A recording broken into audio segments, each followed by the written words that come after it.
Boa noite, que a paz do Mestre Jesus esteja com todos nós. Sejam bem-vindos à nossa casa para mais uma noite de trabalho, mais uma noite de palestra pública, mais uma noite em que nos reunimos para mais uma reflexão, mais um aprendizado do Evangelho do Cristo à luz da doutrina espírita. Temos hoje a grata satisfação de contar com a presença do nosso querido irmão Douglas Vanderlei. O nosso irmão traz como tema para a noite de hoje causas das aflições. Nosso irmão Douglas, ele é trabalhador do Centro Espírita Caminhando para Jesus. Antes do início da nossa atividade, para a nossa harmonização, como exórdio do livro Pão Nosso, de Francisco Cândido Xavier, pelo Espírito Emmanuel, a lição de número 35, o Cristo operante.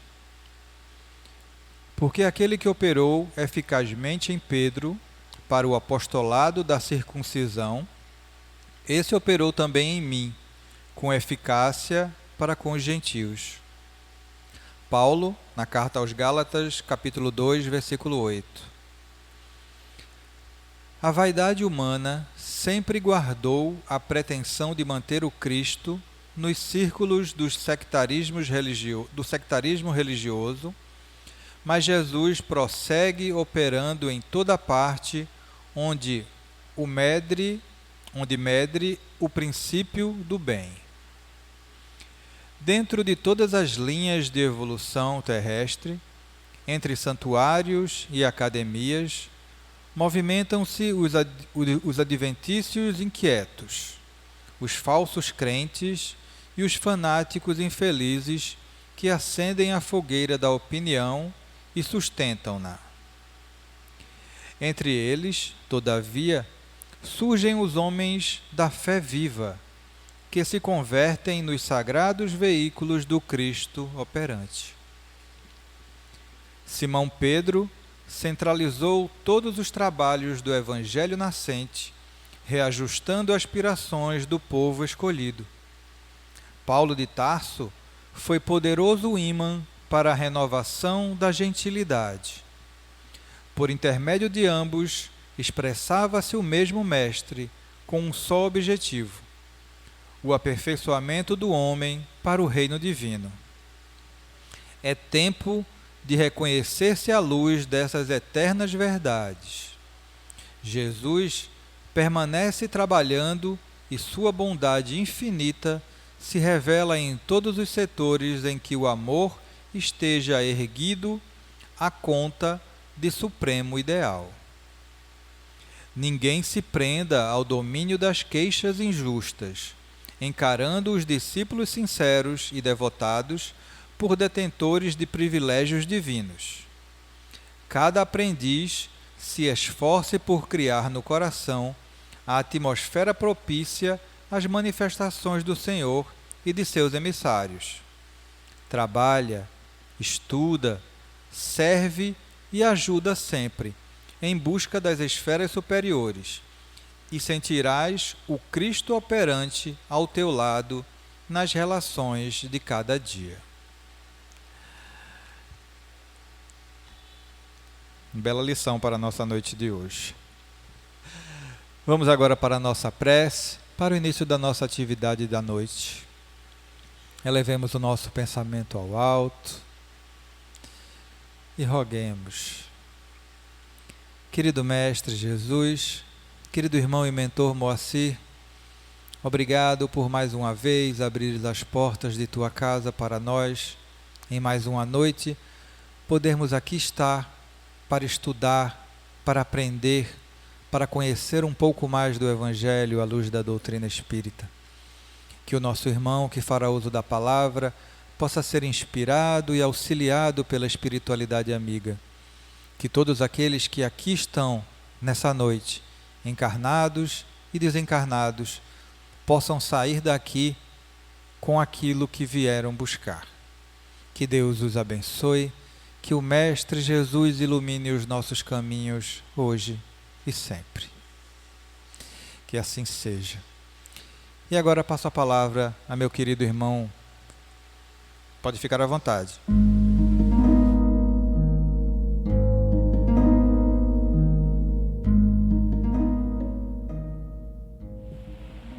Boa noite a todas, boa noite a todos. Então vamos começar.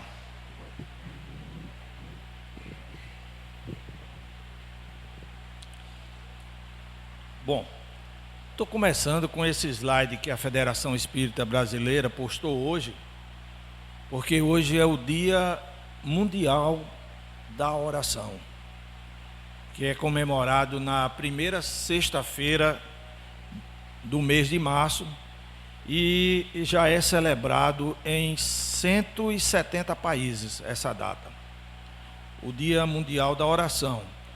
E junto desse slide ele colocou também um poema da poetisa Irene Pinto, que diz o seguinte: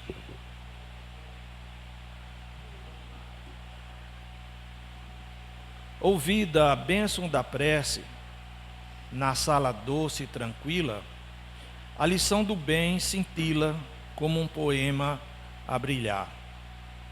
O verbo humano enaltece a caridade e a esperança. Tudo é bendita mudança no plano familiar. A poetisa Irenice S. Pinto. E a nossa palestra da noite de hoje tem como título Causa das Aflições, que é baseada no Evangelho segundo o Espiritismo, no capítulo 5, que tem como título Bem-aventurados os aflitos.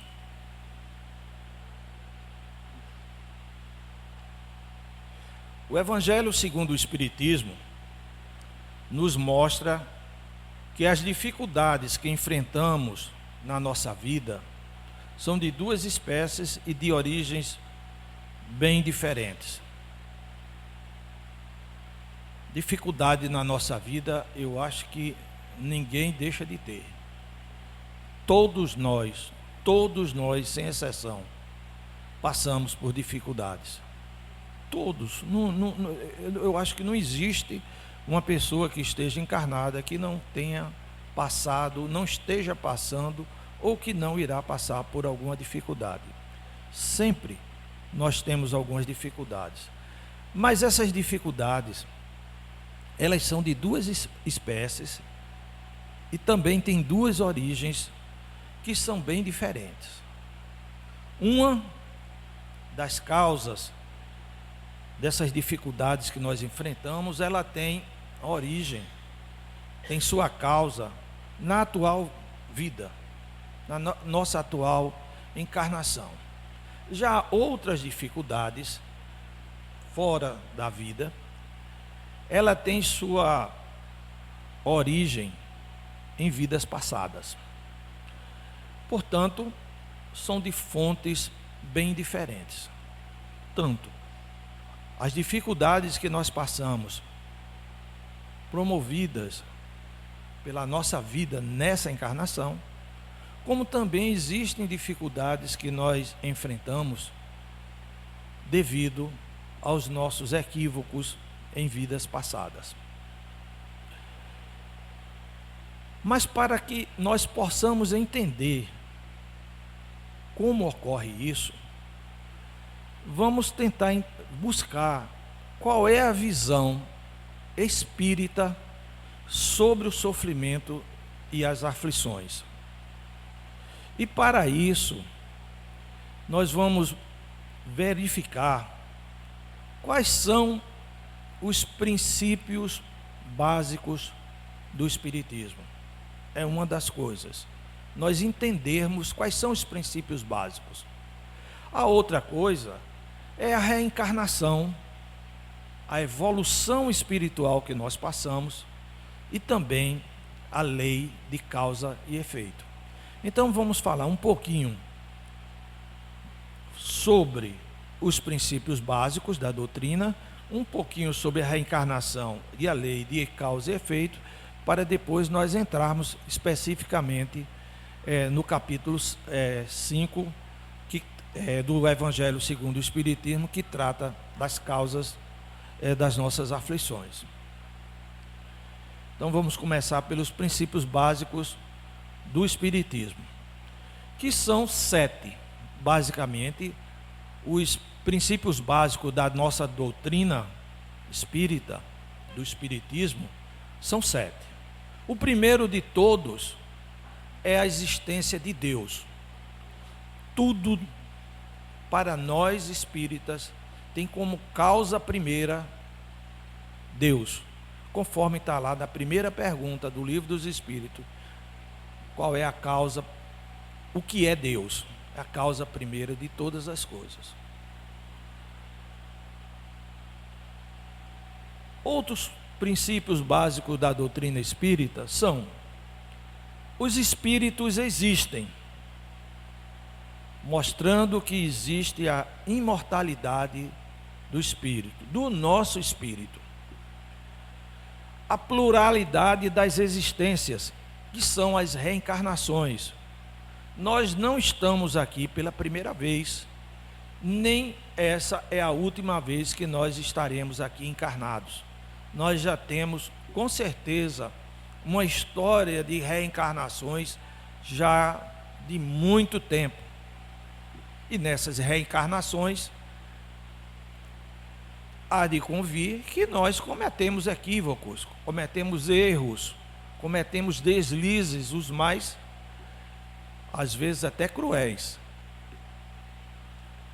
A outra é a comunicabilidade dos espíritos, que ocorre através das comunicações mediúnicas, mostrando que mesmo nós, ao desencarnarmos, quando nós estamos no estado de espírito, após a morte do nosso corpo físico, é possível a comunicação das entidades espirituais, nós, enquanto somos espíritos, com nós que estamos aqui, espíritos encarnados. Porque nós somos espíritos, nós estamos aqui como espíritos que estamos momentaneamente encarnados, mas todos nós somos espíritos. Nós da doutrina espírita chamamos o nosso espírito, enquanto nós estamos encarnados, de alma, e quando nós desencarnamos, chamamos de espírito.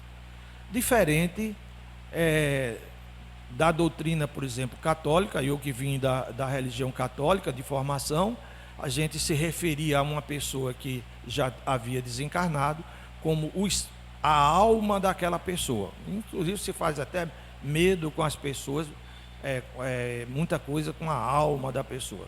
Diferentemente, nós espíritas chamamos de alma, nós espíritos enquanto estamos encarnados, e chamamos de espírito quando estamos entre uma encarnação e outra, num período que nós chamamos de erraticidade, para se preparar no plano espiritual para uma nova encarnação, tentando a cada encarnação dessa se melhorar um pouquinho, sempre melhorando um pouquinho, porque a evolução, nossa evolução é muito lenta, infelizmente.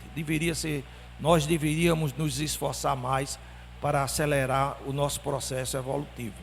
Mas, como nós aprendemos, Deus nos criou simples e ignorantes, mas perfectíveis. Isso é, nós vamos adquirindo a nossa perfeição gradativamente. A cada encarnação nós vamos nos melhorando e vamos nos tornando cada vez melhor, adquirindo mais conhecimentos, tanto intelectual como também conhecimentos moral e espiritual. Outro princípio da doutrina é a pluralidade dos mundos habitados. Nós acreditamos na existência de vida em outros mundos, em outros orbes.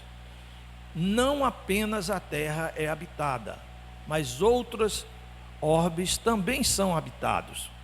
Esse é um princípio também básico da doutrina espírita, que a ciência, nós ainda não temos uma confirmação da existência de vida, pelo menos vida em outro planeta. Mas nós, espíritas, acreditamos que essa vida existe em outros orbes. Não vamos chamar planeta, em outros orbes, que seriam outros locais com vida fora do nosso planeta Terra. Outro princípio é a evolução do espírito.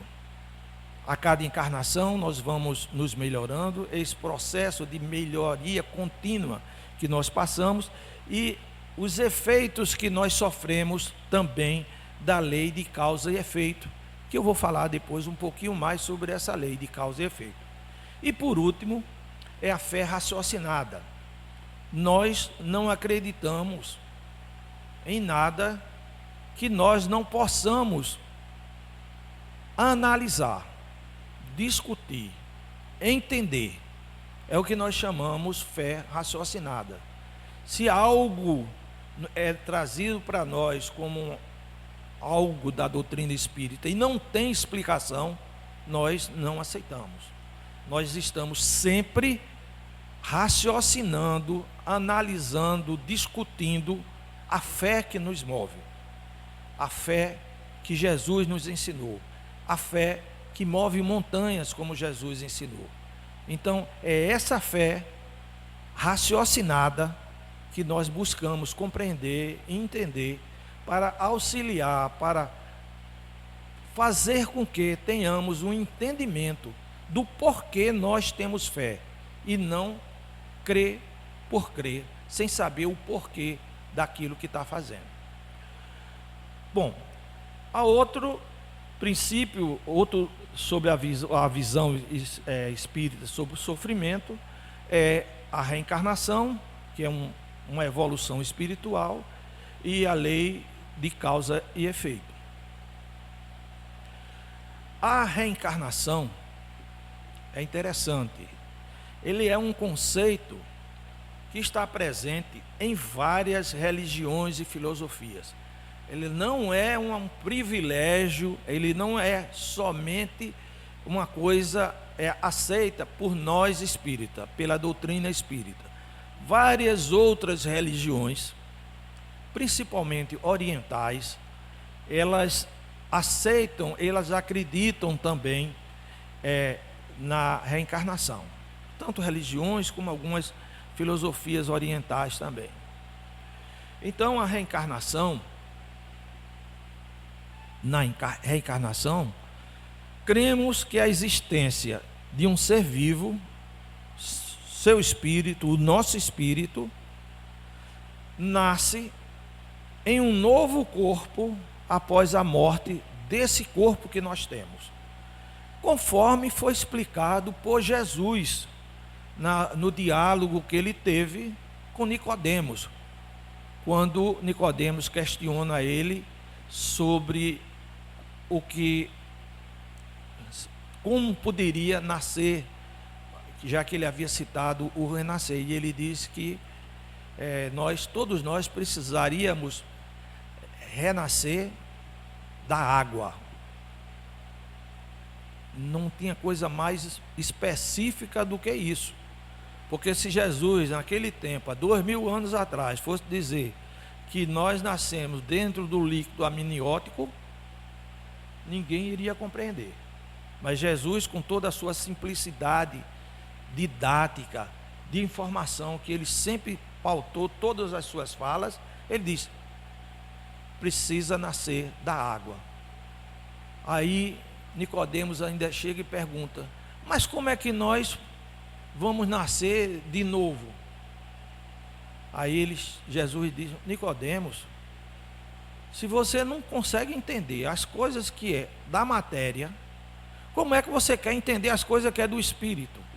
Se nem as coisas, porque a reencarnação é um processo nosso, material.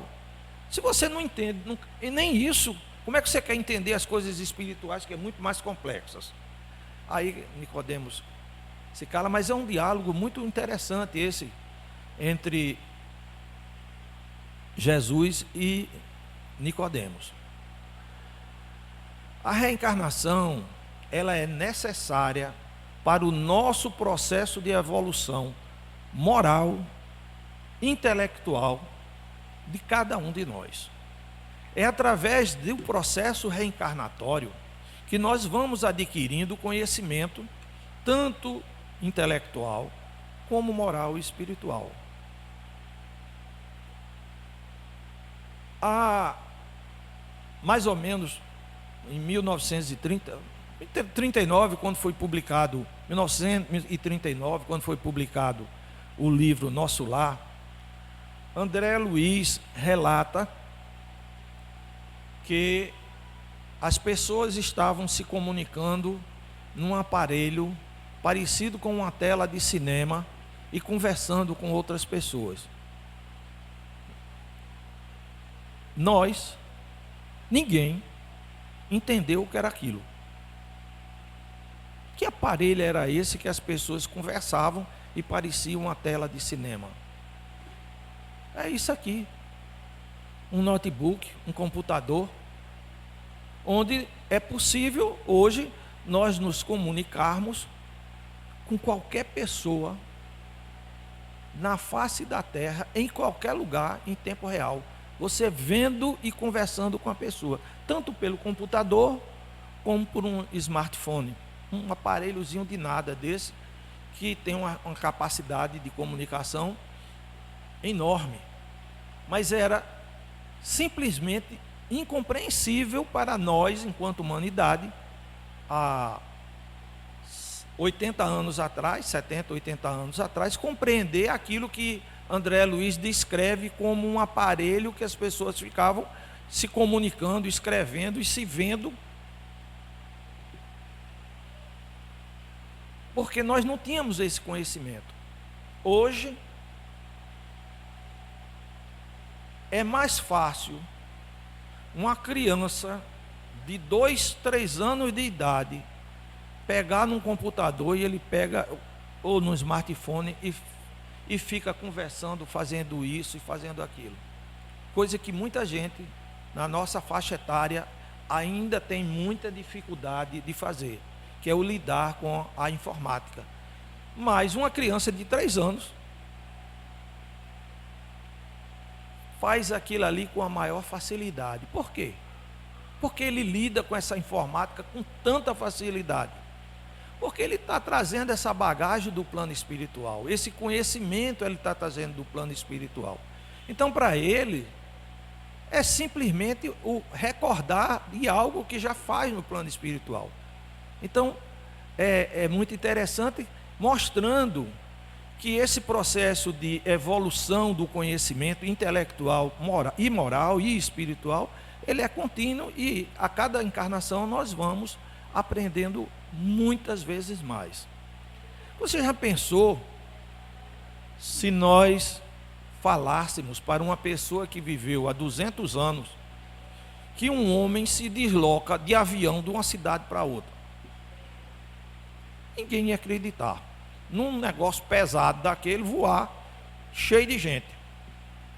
Eu tenho um primo que mora numa cidade no interior, e ele, uma vez a gente conversando, ele disse: Douglas, uma vez ele tem um comérciozinho, aí estava o pessoal encostado lá. A cidade dele é meio distante, não passa avião não, é meio difícil. E passou nesse dia um avião, ficaram todo mundo olhando. Aí um virou e disse: ainda querem me convencer de que vai gente ali dentro. Para você ver o quanto o nosso conhecimento é limitado por diversos fatores. Mas a cada encarnação nós vamos aprendendo muito mais, cada vez mais conhecimento intelectual, conhecimento moral e conhecimento espiritual. Bom, nas religiões e filosofias orientais que eu falei anteriormente, a reencarnação também é conhecida como transmigração, metempsicose, ou também de renascimento. Mas a metempsicose, ela é diferente da reencarnação como nós acreditamos. Eles acreditam que a pessoa pode reencarnar, por exemplo, em um animal. Para nós, espírita, a reencarnação sempre ocorrerá num corpo humano e sempre será um pouquinho melhor. Na pior das hipóteses, que é quase impossível, com o mesmo grau de evolução moral e espiritual em que teve na última encarnação. Mas sempre vai ter um grauzinho, por menor que seja, subir um degrauzinho de conhecimento a cada encarnação. Porque esse processo é gradativo. Nós vamos evoluindo gradativamente, aos pouquinhos. Cada um pode fazer um esforço muito maior e galgar uma elevação maior do que os demais. Porque tem pessoas muito reticentes, muito apegadas ao ódio, às coisas erradas.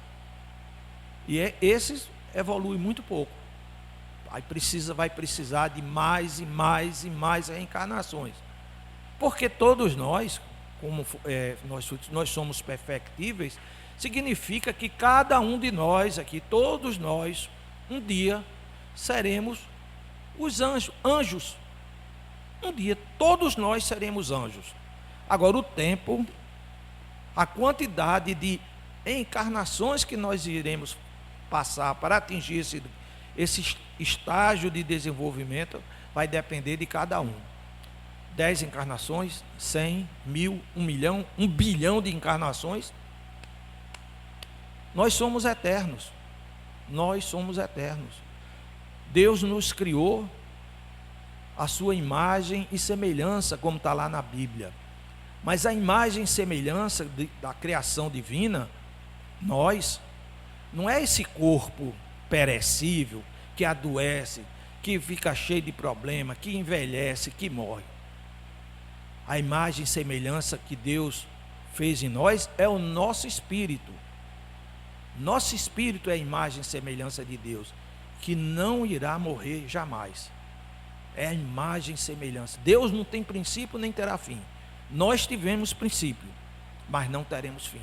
E nós estamos fadados a evoluir e cada vez mais nos tornarmos melhores. Bom, vamos falar agora um pouco sobre a lei de causa e efeito. A lei de causa e efeito nos mostra que as consequências dos nossos atos determinam o nosso destino. Essa lei, ela transcende a morte do corpo físico, influenciando a vida espiritual e também a próxima encarnação. É interessante, né? Ela influencia na nossa vida hoje, influencia quando nós formos para o plano espiritual, quando ocorrer a morte do nosso corpo nessa encarnação, e ela vai influenciar também na nossa próxima encarnação. A lei de causa e efeito. A lei de causa e efeito, ela transcende a morte do corpo físico, influenciando a vida espiritual e a próxima encarnação, além de influenciar na nossa vida atual. Ela explica a reencarnação, pois as consequências dos nossos atos se estendem para além de cada vida encarnada. É considerada, Clédia, uma das provas da reencarnação, pois quem sofre é porque fez alguém sofrer, nessa encarnação ou em outra encarnação. É interessante também ressaltar que a lei de causa e efeito, ela é diferente da lei de ação e reação e também da lei de karma. São conceitos diferentes. A lei de causa e efeito é uma lei da doutrina espírita que mostra que nós precisamos reparar os equívocos que nós cometemos, e para isso Deus nos dá infinitas oportunidades de reparação. Já a lei de ação e reação, ela diz que para tudo aquilo que nós fazemos, nós teremos uma reação exatamente igual e contrária, como se diz a lei de ação e reação na física. E a lei do karma, ela diz que se nós cometemos um equívoco, nós iremos sofrer por aquele equívoco que nós cometemos. A lei de causa e efeito, por exemplo, se eu fiz com que alguém perdesse um braço, por exemplo, e eu, ao renascer na encarnação seguinte, eu venho fadado a reparar, a sofrer as consequências daquele ato, fazendo com que eu também perca um braço. Mas a minha postura moral, espiritual, os meus trabalhos em busca de aprimoramento, de aperfeiçoamento, de melhoramento espiritual, pode transformar essa perda de um braço, por exemplo, que eu iria ter, na perda apenas de uma falange do dedo. Essa é a lei de causa e efeito. Ela vai se transmutando, ela vai se mudando à medida que nós vamos nos melhorar. Porque Deus, Ele quer o melhor para nós. Ele quer a nossa felicidade. Ele não quer a nossa dor. O sofrimento que nós passamos, que nós infligimos a nós mesmos, é consequência de nossos atos. Não porque Deus quer. Deus quer a nossa felicidade. E Ele dá todas as oportunidades para que nós alcancemos isso. Vai acontecer casos que vai ter que passarmos por sofrimento para poder aprender e poder evoluir. E quais são as causas das aflições para a doutrina espírita? Basicamente são 4. A primeira são as aflições atuais como consequência de vidas passadas. É aquilo que nós estávamos falando da reencarnação, trazendo explicações sobre como nossas ações em vidas passadas influenciam a nossa vida atual. Essa é uma das causas das nossas aflições. A outra são as aflições também como prova e expiações. Então, qual é a diferença de prova e expiações? Provas são dificuldades que nós assumimos ainda no plano espiritual para vivermos enquanto estivermos encarnados, como uma forma de mostrar a superação daquele defeito, daquela falha que nós tivemos no passado. E expiação é depois de você oferecido todo tipo de ajuda para se modificar, nós, enquanto espíritos, ainda no plano espiritual, não aceitamos essa mudança. Então, reencarnamos com a necessidade de passar por uma expiação, por uma dificuldade, para aprendermos, através dessa dificuldade, a superar aquele nosso defeito moral que nós carregamos conosco. O papel das provas no nosso crescimento espiritual é exatamente permitir que possamos avançar no plano espiritual, enquanto seres espirituais que somos, mais rapidamente. É uma prova. Nós pedimos no plano espiritual ainda, antes de reencarnar, para passar por determinada prova, para mostrar, para ver se nós conseguimos superar aquela deficiência. Já a expiação, ela vem como uma forma de redenção, como uma forma de superação de equívocos de vidas passadas, às vezes compulsoriamente. É colocada essa expiação para podermos aprender na dor e no sofrimento a superar deficiências morais que nós trazemos conosco. A terceira é as aflições como resultado de escolhas equivocadas. Aí entra o livre-arbítrio e suas consequências. Entra o papel das escolhas, nossas escolhas, na determinação das aflições que enfrentamos. Deus permite a cada um de nós, através do livre-arbítrio, que nós tomemos decisões sobre o nosso comportamento em tudo que nós fazemos. Cada um de nós temos nossos mentores espirituais, os nossos anjos de guarda, como alguns chamam, mas essas entidades espirituais mais superiores do que nós, que estão ao nosso lado, buscando nos auxiliar, elas não interferem no nosso arbítrio. Ela fica, não faça isso, você sabe que está errado, não faça isso, aí você vai e faz, porque você decidiu fazer. Ele não impede em nenhum momento que você tome uma decisão errada. Ele orienta o máximo possível para que nós escolhamos o caminho certo, o caminho do bem. Mas a decisão de fazer o certo ou de fazer o errado é nossa, sempre.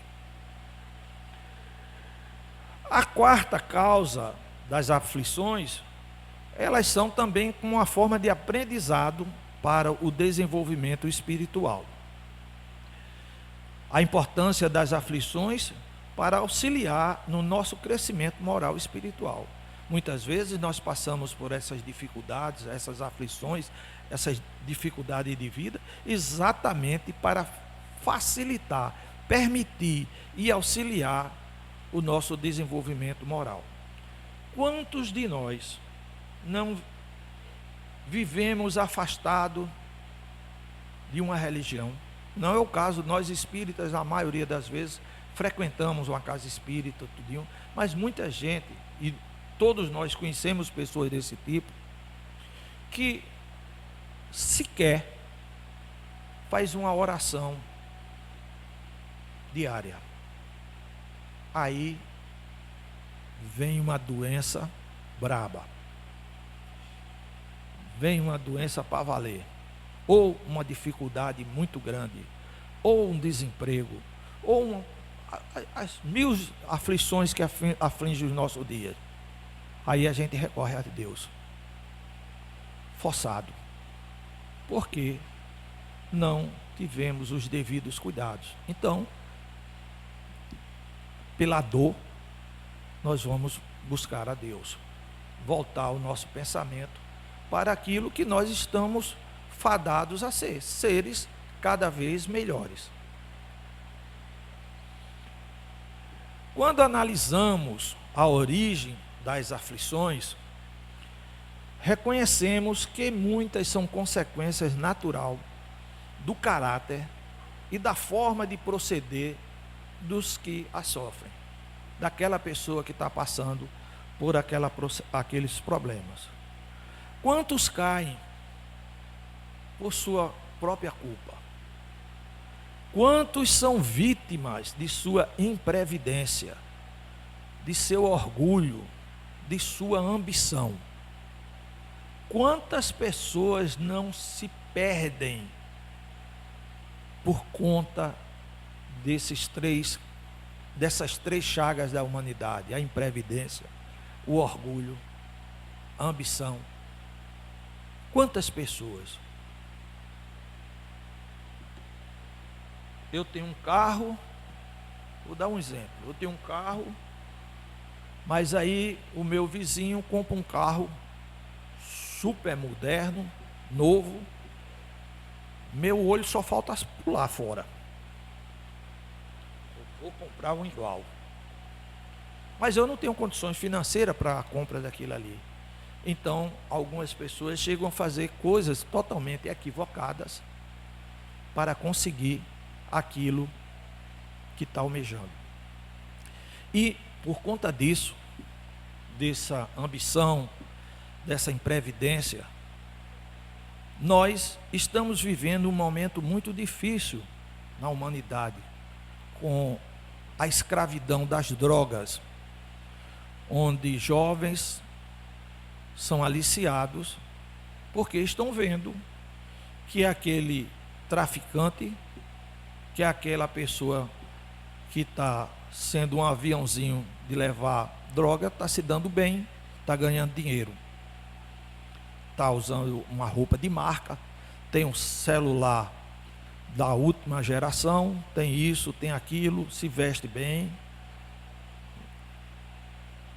Aí entra a ambição, o orgulho, e as pessoas se perdem. Quantos? É uma quantidade muito grande de casos desse tipo. E não há um freio. Isso não é um problema aqui nosso, não. É um problema no mundo todo. O mundo todo está sofrendo com isso.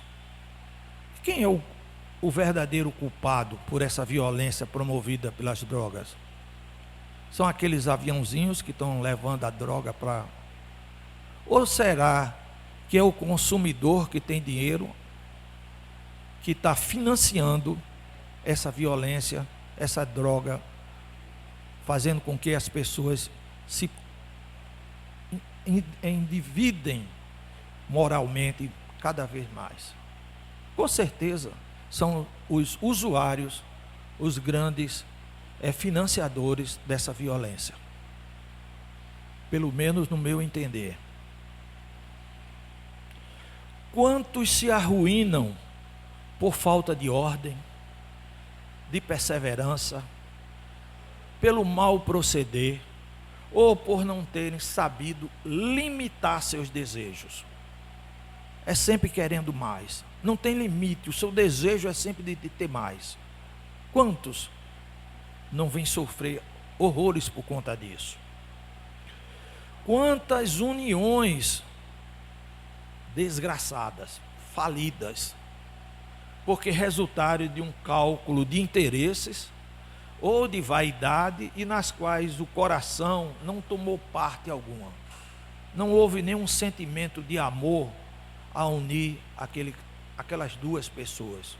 Isso vai levar a uniões fadadas a muita dor, a muita briga, a muita desunião. E tem mais, trazendo sérias sequelas para os seus filhos, porque os filhos é quem mais sofre com a desunião de um pai e de uma mãe. Quantas desavenças e funestas disputas se teriam evitado com um pouco de moderação e menos suscetibilidade? Suscetibilidade é a disposição especial que algumas pessoas têm de sentir a influência ou de contrair também enfermidades. É a suscetibilidade. Então, quantas doenças, enfermidades decorrem da intemperança e dos excessos de todo gênero? Nós acabamos de vivenciar um período de carnaval, um período que deveria ser um período alegre, uma festa alegre, mas quantos excessos são cometidos de toda a ordem, e as consequências desses excessos virão e são dolorosos. Alguns levam à morte de uma pessoa, ao desencarne prematuro, que não estava programado para que acontecer.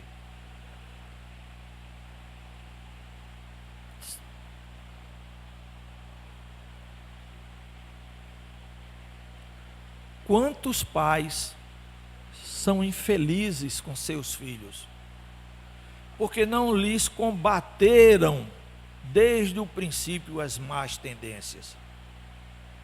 Tem criança de 3, 4, 5 anos de idade que fazem o que querem. O que ele quer, ele faz, e o pai e a mãe permitem que ele faça, seja certo ou seja errado. Não interessa, é o filho dele que está querendo fazer e faz. E o seu papel de pai e de mãe, que é de orientar o filho? O nosso papel de pai, de mãe, não é de dar tudo que um filho quer, não. O nosso papel de pai e de mãe é de orientar aquele filho que foi confiado por Deus para que nós dessemos a ele uma educação para ele seguir seu caminho quando se tornar adulto. Não é para... Aquela criança não está aqui para a gente... Tudo que ele quer, a gente dá. É claro que um pai e uma mãe vai fazer de tudo para dar o melhor conforto, dar o melhor colégio, dar as melhores coisas para o seu filho. Mas tem que ter limite, tem hora que não pode dar tudo. Tem que ter freios. Essa é uma função de pai e de mãe. Porque se fosse assim, nascia de chocadeira. Não precisava de ter pai e mãe para o nosso crescimento espiritual. Deus coloca a responsabilidade em nós, pais, como uma forma de aprendermos a lidar com o nosso irmão. Que o nosso filho é o nosso irmão espiritual também. E nós precisamos aprender a ajudar ele a crescer. Ele ou ela. Essa é a função do nosso pai. E não dar tudo sem analisar se aquilo é certo ou se é errado. Então, por fraqueza ou indiferença, deixam que neles, as crianças, se desenvolvam os germes do orgulho, do egoísmo e da tola vaidade, que produzem a secura do coração. Depois, mais tarde, quando colhe o que semearam, admiram-se e se afligem da falta de deferência com que eles são tratados pelos filhos e da ingratidão deles, dos filhos para com ele. Porque se nós semeamos milho, nós não vamos colher feijão, não. Nós vamos colher milho. Se nós pregamos, ensinamos aos nossos filhos o orgulho, nós vamos colher no nosso filho orgulho. Se nós plantamos no nosso filho, incentivamos a vaidade, é claro que aquela criança vai se tornar uma criança vaidosa, sem limites. Então, é uma responsabilidade muito grande que nós, pais, temos para com nossos filhos.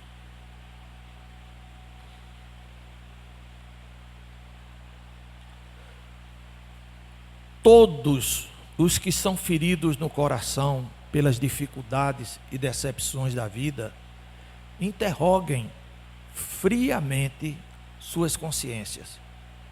Todos nós passamos por dificuldade.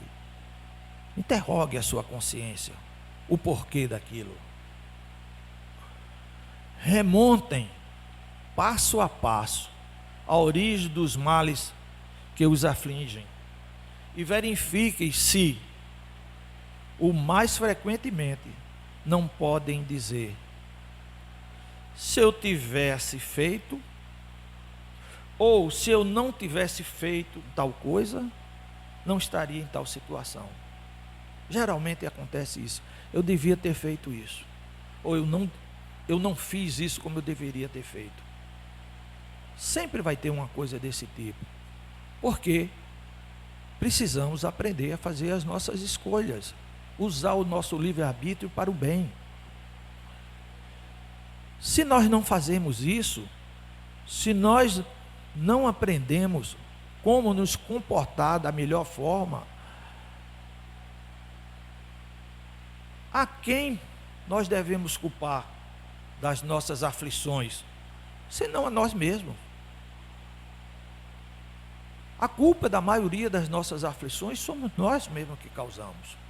Nessa, como eu mostrei no início, nessa encarnação, nessa vida, ou em outras vidas que nós tivemos no passado.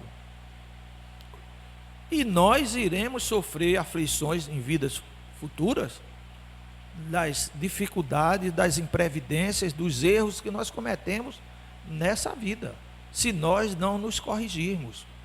Nós sempre teremos oportunidade de correção, conforme eu expliquei na lei de causa e efeito. Isso não é depois de outra encarnação, não. A lei de causa e efeito a gente começa a modificar hoje, na nossa vida hoje. Sempre nós podemos nos modificar. o ser humano evitará as aflições quando trabalhar para o seu aprimoramento moral, tanto quanto para o seu aprimoramento intelectual. O crescimento intelectual nosso, enquanto humanidade, ele caminha em passos muito mais largos, muito à frente do nosso crescimento moral. Sempre o aprimoramento intelectual, o crescimento intelectual é mais rápido do que o crescimento moral e espiritual. Mas nós precisamos estar permanentemente atentos e buscando esse crescimento moral como uma forma de evoluirmos. Sempre vai acontecer isso, então precisamos nos cuidar. A lei humana atinge certas faltas e as pune. Pode então o condenado reconhecer que sofre a consequência do que fez. Se eu cometi um erro, fui preso, passo um tempo preso, mas eu sei porque eu fiz aquilo e estou sofrendo por conta daquilo que eu fiz de errado. Mas a lei não atinge, nem pode atingir todas as faltas. Ela incide especialmente aquelas que trazem prejuízo à sociedade e não aquelas que só prejudicam os que as cometem. As faltas que nós cometemos, que prejudicam a nós mesmos, essa lei humana não pune, porque não sabe nem como fazer.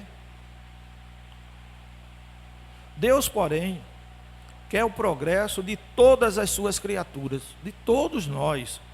Portanto, não deixa impune nenhum desvio no caminho reto. Não há uma só falta, por mais leve que seja, nenhuma infração da sua lei que não tenha consequências forçadas e inevitáveis, mais ou menos tristes. De onde se segue que, nas pequenas coisas como nas grandes, o homem é sempre punido pelo que pecou, pelo que errou, pelas suas faltas, pelas suas imprevidências, pelos seus equívocos.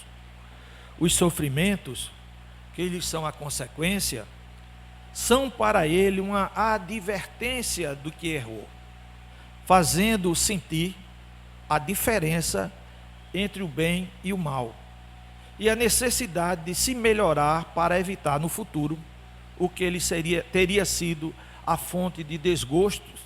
Sem isso, não teria nenhum motivo para se emendar e se corrigir.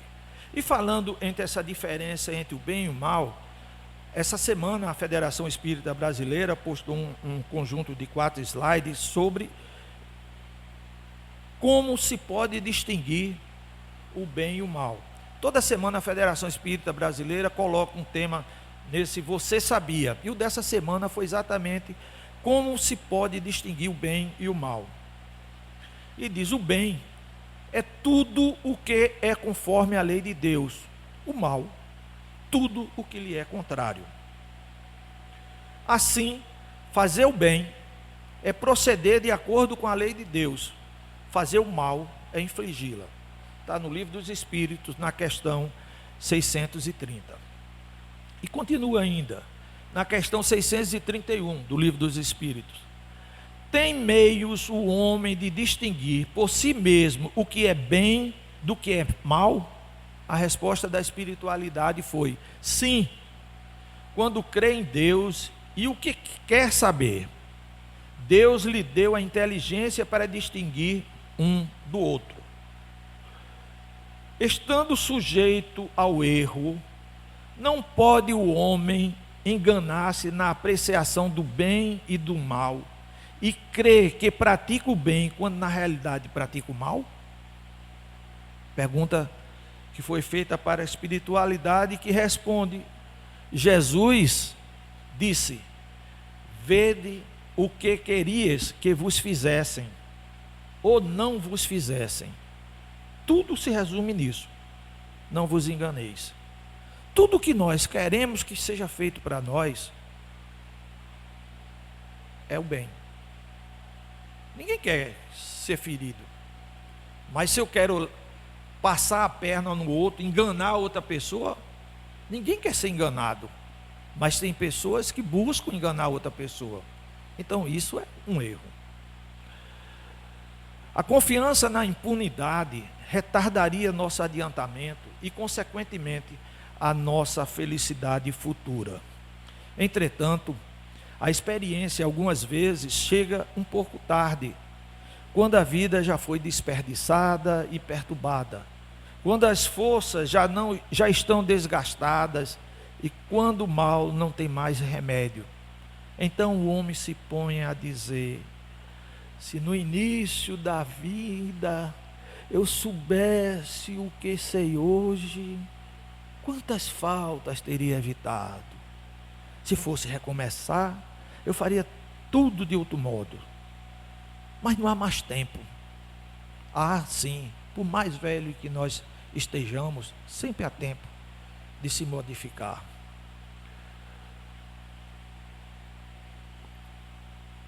No Evangelho segundo o Espiritismo, nesse capítulo, ele diz: como o obreiro preguiçoso diz, perdi o meu dia. Também ele diz, perdi a minha vida. Mas, da mesma forma que para o obreiro trabalhador o sol nasce no dia seguinte, também para o obreiro preguiçoso começará uma nova jornada, permitindo-lhes reparar o tempo perdido para ele também. Quando não faz isso, depois da noite do túmulo, brilhará o sol através de uma nova reencarnação, de uma nova vida, na qual será possível aproveitar a experiência do passado e suas boas resoluções para o futuro. Nós precisaremos reparar os nossos equívocos, seja nessa vida, se não fizermos, iremos fazer isso na vida seguinte. Então, como causa das anteriores das aflições, mas se há males nessa vida, cuja causa primeira é o homem, há outros, pelo menos na aparência, que lhes são completamente estranhos e que parecem atingi-lo como por fatalidade. Eu vou um pouquinho mais ligeiro que já estou atrasado. Tal é, por exemplo, a perda de seres queridos e de arrimo de família. Tais são ainda os acidentes que nenhuma providência poderia impedir, os reveses de fortuna que frustram todas as medidas de prudência, os flagelos naturais, as enfermidades de nascimento, sobretudo aquelas que tiram a tantos infelizes os meios de ganhar a vida pelo trabalho, como as deformidades, a idiotia e o cretinismo, etc., que são termos que eram usados na época de Kardec, hoje não se utiliza mais esses termos. Aqueles que nascem nessas condições, certamente, nada fizeram nessa vida para merecer a sorte tão triste, sem compensação, que não podiam evitar, impotentes para mudarem por si mesmos e que os coloca à mercê da comiseração pública. Por que, pois, seres tão infelizes, enquanto ao lado deles, sob o mesmo teto, na mesma família, outros são favorecidos de todos os modos? Como superamos as aflições com base na doutrina espírita? Primeiro, a prática da caridade e do amor ao próximo, dá a importância da empatia e do auxílio mútuo, a busca pelo autoconhecimento e a reforma íntima, reflexão sobre nossas atitudes e comportamentos.